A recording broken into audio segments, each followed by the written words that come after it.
नीतीश कुमार से पूछिए कब वो डालते हैं, कब निकालते हैं और कब गिराते हैं राजा। नीतीश कुमार पलटू राम है, सुशासन बाबू हैं। सुशासन बाबू कहने तो नहीं ना रहा, सुशासन बाबू है। ये लोग देशद्रोही है। कौन लोग?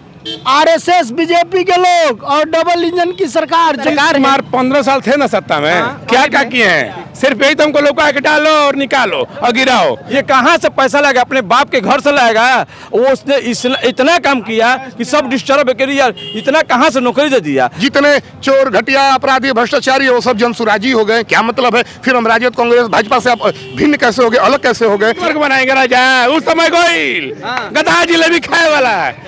तो वे कहते डालो निकालो गिराओ, पहले हम सोचो के में डालो। प्रशांत किशोर जी के पिताजी का इतिहास भूगोल जान लीजिए और तेजस्वी यादव के पिताजी का इतिहास भूगोल जान लीजिए। कि हम लोग लीडर मानते हैं किसको है? अपने जाति के अपराधी को। पार्टी का टिकट लेके आएगा, शराब माफिया रहेगा, ये सब लोग जाति के अनुसार अपना मतदान कर देंगे। प्रशांत किशोर का हम वैल्यू नहीं देते हैं। प्रशांत जैसे बहुत प्रशांत आगे पाछे, ये बिहार को हम सुधारेंगे, ये मुहल्ला को हम सुधारेंगे। भले उसका बैकग्राउंड जैसा रहो, वो बालू माफिया हो, शराब माफिया हो, 40 लाख की गाड़ी से आएगा। हमारे को वोट मांगने आते हैं तो 13 बार प्रणाम करते हैं, उसका लोग कहा रहते हैं हमको दिक्कत आता है। तो एक बार में आप क्या चाहते हैं कि आप मुख्यमंत्री बन जाइएगा? बिहार में चुनावी सरगर्मी तेज हो गई और आपको बता दें कि नेता प्रतिपक्ष तेजस्वी यादव बक्सर में और बक्सर में आए तो वो एक जगह नहीं, 2 जगह नहीं, बल्कि 3-3, 4-4 जगह गए। वो भी तब गए जब घटना के 10 दिन, 5 दिन, 20 दिन हो गया है। अब इन तमाम मुद्दों पर बात करने के लिए हमारे साथ बक्सर के आम जनता भी है और कुछ नेतागण भी है, जिनसे जानेंगे कि तेजस्वी यादव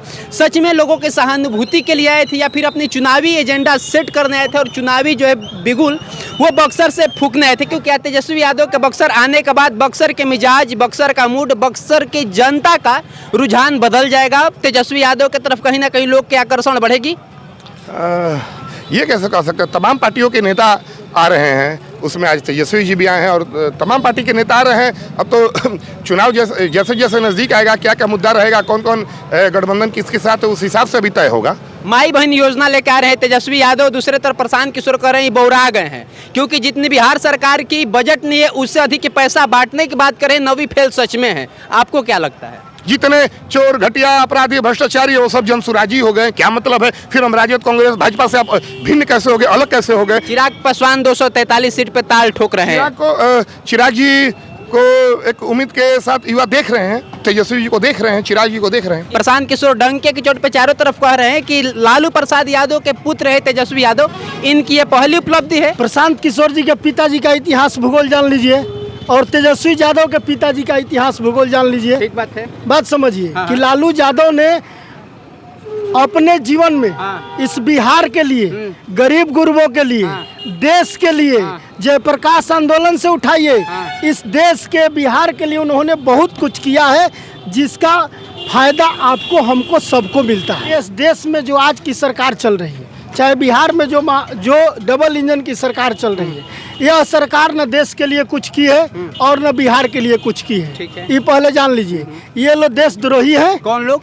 आरएसएस बीजेपी के लोग और डबल इंजन की सरकार, जो लोग का देश को आज़ाद करने में कहीं एको पैसा योगदान नहीं है और नहीं तो देश के आज़ाद को गोली मारने के लिए भी तैयार है।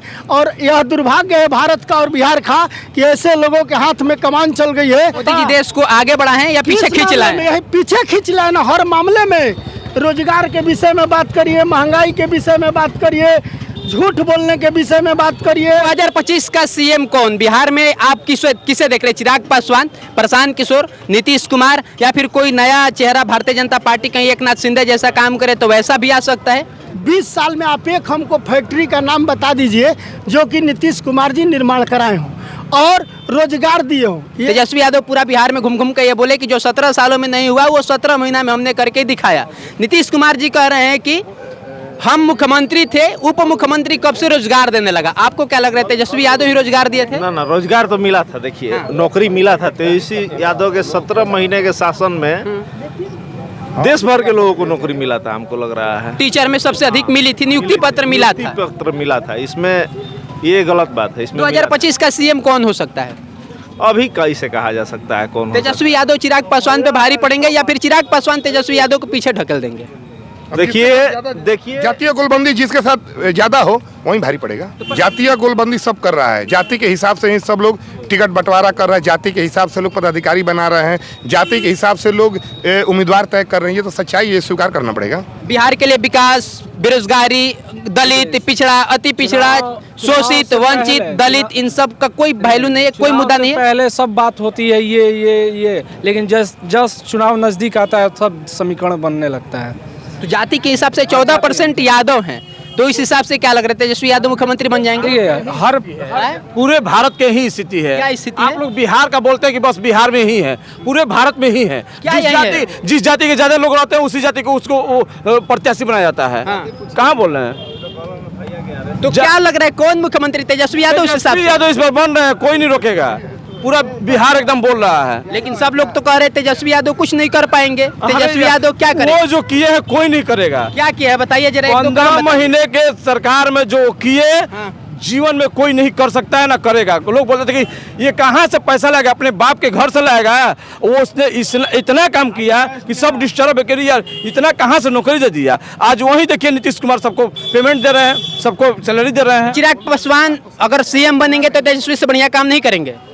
चिराग पासवान बने या गिरिराज सिंह बने, नीतीश कुमार इस बार जान रहे हैं कि हमको जाना है। वो बेचारे वो भी जान रहे हैं कि महाराष्ट्र के चुनाव की तरह हम भी फंस गए हैं।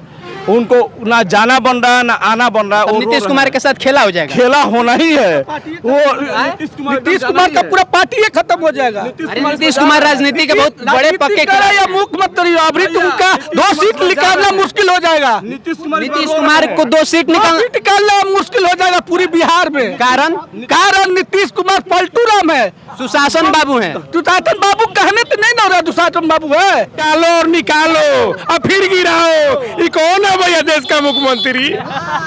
खाली गिनती गिराते हैं। 9 बार मुख्यमंत्री बनेंगे, 10 बार मुख्यमंत्री बनेंगे। मुख्यमंत्री को ये सुभाता है डालो और निकालो लगाओ। ये कौन तरीका है? हमको समझ में नहीं आता है। और कहते हैं कि हम देश के प्रधानमंत्री और मुख्यमंत्री हैं, उनको ये पता नहीं है कि हम क्या बोल रहे हैं स्टेजों पर।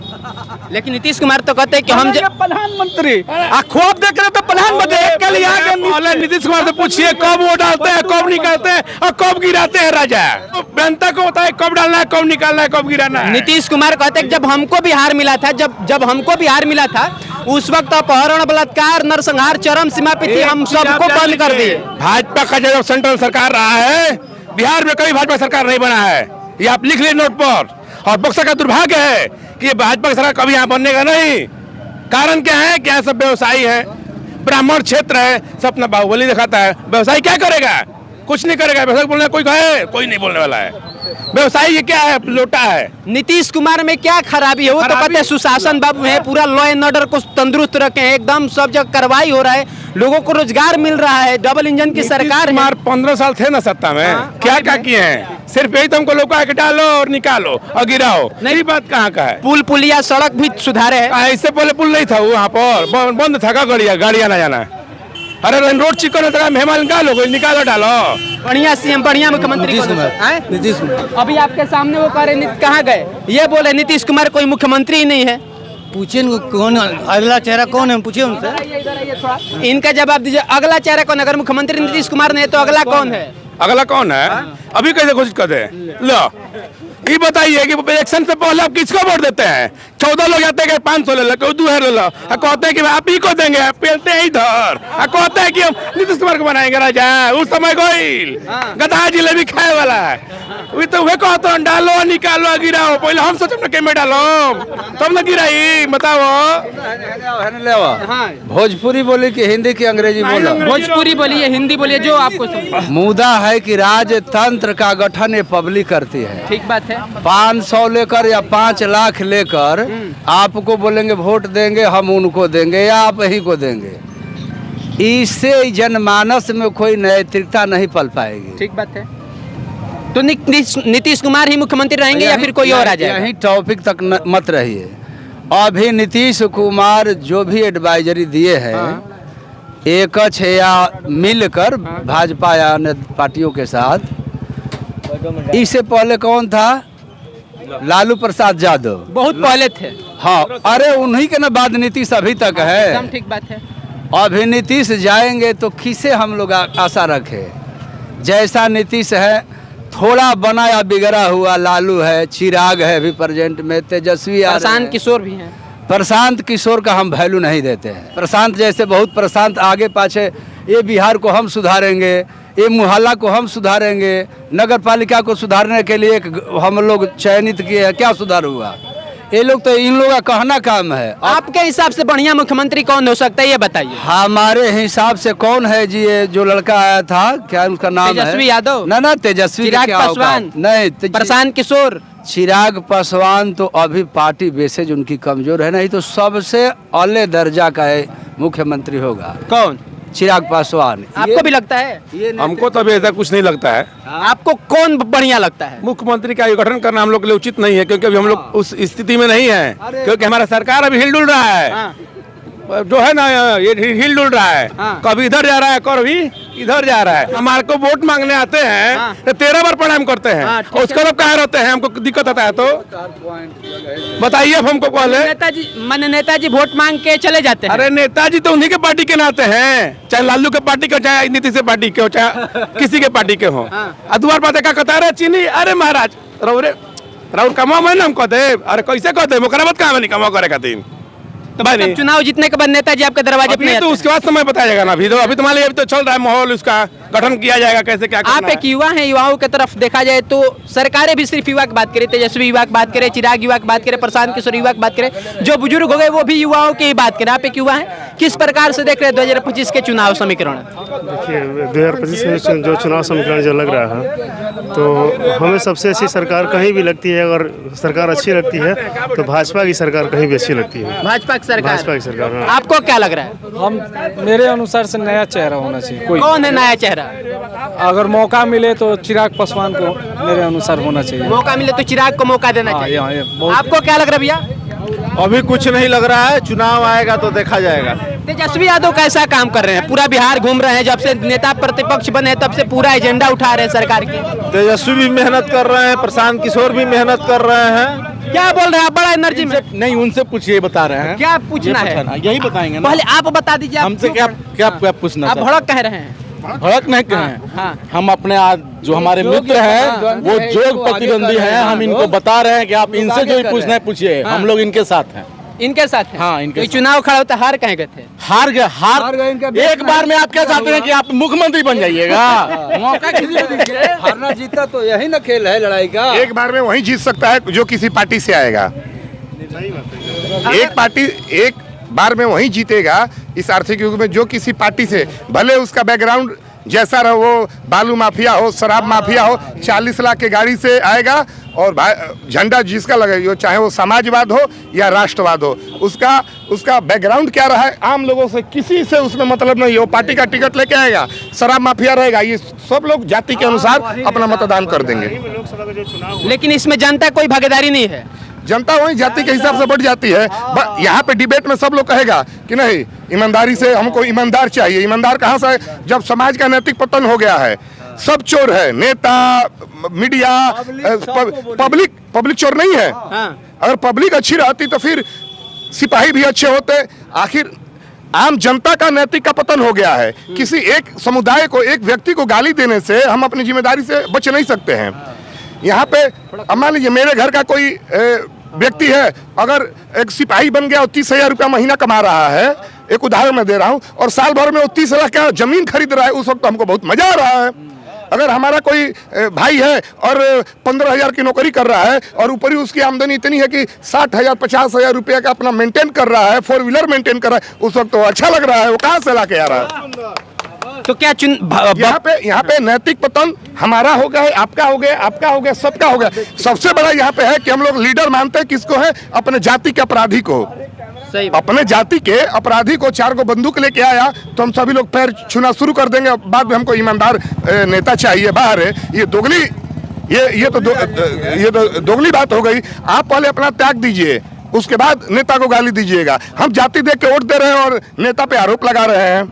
नेता हम बता रहे हैं, उदाहरण दिए, इसमें जितने भी लोग हैं पुराने लोग, पूछिए नागेंद्र नाथ ओझा पे कोई उंगली उठा सकता है? कोई ना। नागेंद्र नाथ ओझा पे वो कम्युनिस्ट थे, ये भाजपा वो कम्युनिस्ट थे, मैं कम्युनिस्ट नहीं हूँ। लेकिन मैं बताया ना, आप एक सवाल किए थे इससे पहले कि आप क्या है, राजद है भाजपा है। मैं राजद भी हूँ, भाजपा भी हूँ, कांग्रेस भी हूँ, कम्युनिस्ट भी हूँ। मेरा मानना है कि सभी पार्टियों में अच्छे लोग हैं, तो जिस पार्टी से अच्छे ईमानदार लोग आए आप मतदान कर दीजिए। नागेंद्र नाथ ओझा अगर अभी तक जी इकलौता जिला के एकमात्र नागेंद्र नाथ ओझा ही मिले हैं। चलिए बाकी सोनू आनंद नाम है हमारा समाचार सूत्र पर। आप इस वीडियो को देख रहे थे, देखने के लिए धन्यवाद रहेगा। मिलते हैं बहुत जल्द एक नए वीडियो में, तब तक जय हिंद जय भारत।